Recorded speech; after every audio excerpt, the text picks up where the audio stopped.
Kemudian kita akan membahas pokok materi yang kedua, yaitu pusat massa benda.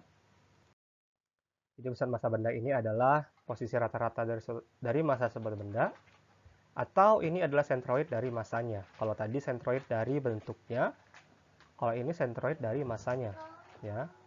Karena massa, kita akan menggunakan atau memperhitungkan densitas atau kerapatan.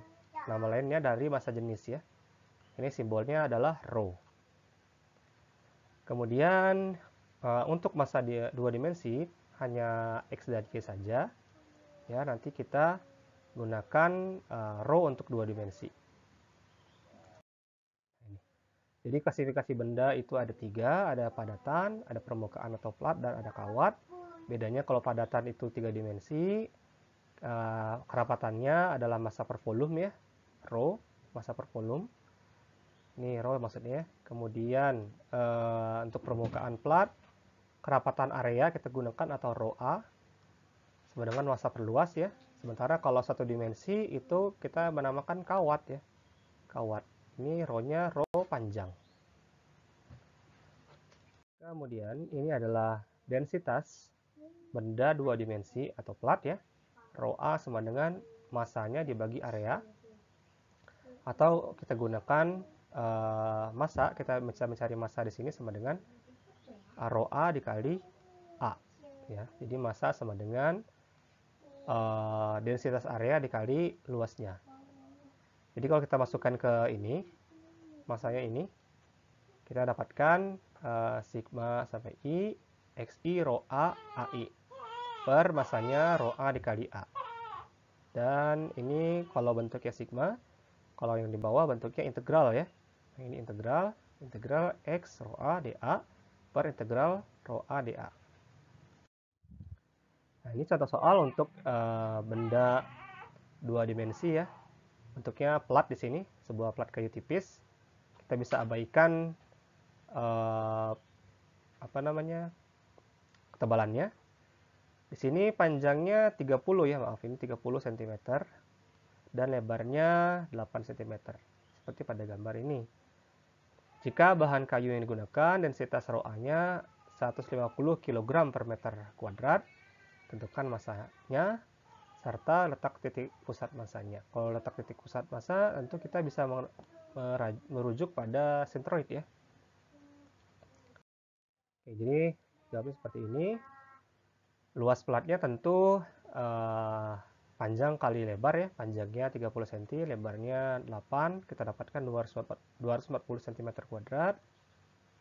Kalau kita konversi dari cm kuadrat ke meter kuadrat, itu perlu dibagi 10.000. Jadi 240 cm kuadrat kita dapatkan 0,024 meter kuadrat atau 0,024 meter persegi, ya, istilahnya.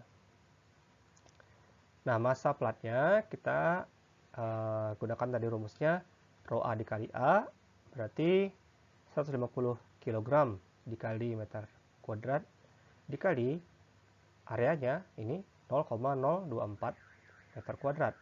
Kita dapatkan massanya 3,6 kg. Nah, letak sentroidnya, ya, tentu di tengah-tengah, ya. Jadi X-nya 15 cm dan Y-nya 4, ya. Di sini 15, Y-nya 4. Di sini.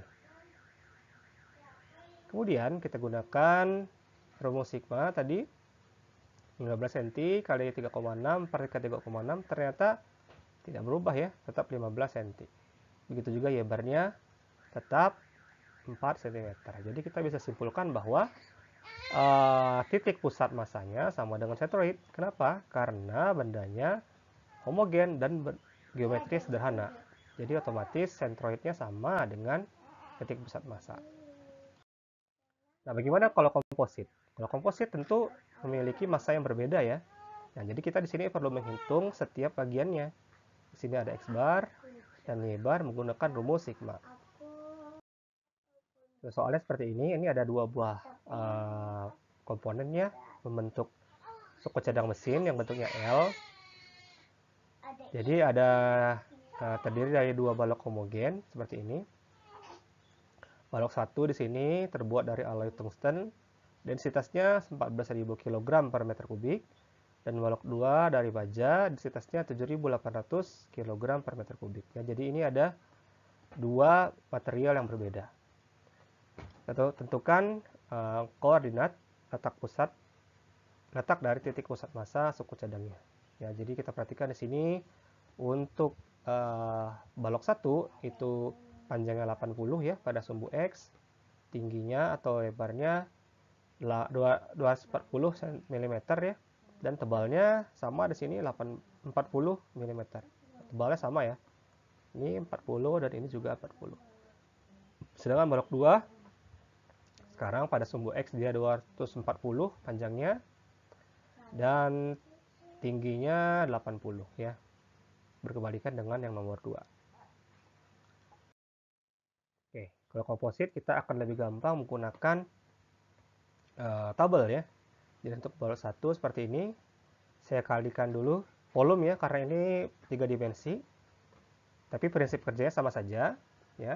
Saya cari dulu volumenya di sini. Saya dapatkan 768.000 mm kubik. Kalau saya konversi menjadi meter kubik, saya dapatkan 7,68 kali 10 pangkat 4 meter kubik. Sementara balok 2 sama ya, 7,68 kali 10 pangkat 4 meter kubik. Jadi ini volumenya sama karena dimensinya sama persis, cuma posisinya saja berbeda. Ya, jadi antara balok 1 dan 2 yang berbeda itu hanya posisinya atau orientasinya ya, yang satu berdiri, yang satu tidur, dan material yang berbeda. Masanya di sini karena volumenya sama, tapi row-nya berbeda, otomatis masanya berbeda ya. Jadi yang balok 1 itu akan lebih berat karena dia massa jenisnya 14.000 tadi. Jadi kita dapatkan 10,8 kg. Sementara balok 2 itu 5,99 kg ya. Dan X ini adalah letak sentroid masing-masing. Ya, untuk komposit 1, untuk balok 1 tentu X barnya berada di tengah-tengah dari 0 sampai 80 ya, 40. Sementara untuk balok 2 dari sini plus 80 tambah tengah-tengah antara 240. Berarti 80 tambah setengah kali 240, kita dapatkan 200 mm dari titik 0. Ya, 0 ke sini itu 200. Dan selanjutnya Y seperti itu juga, dan Z. Lalu saya kalikan dengan massa, saya dapatkan X bar M, Y bar M, dan Z bar M. Lalu kemudian saya tinggal menggunakan rumus di sini. Ya, X bar saya dapatkan 97,08, Y barnya 91,46, dan Z barnya saya dapatkan 20 mm. Sehingga dapat disimpulkan titik pusat massa benda terletak pada sumbu X itu 97,08 sekitar di sini. Terus pada sumbu Y ke atas ya sekitar 91,46, dan sumbu Z-nya berada di tengah-tengah ya, karena sama ya ketebalannya 20 mm. Ketebalannya 40 ya, maaf, ketebalan 40, tapi ternyata kalau dibagi 2 maka pasti di tengah-tengah antara di sini ya. Pasti berada di tengah-tengah antara 40 mm ini, yaitu 20 mm. Ini rangkuman.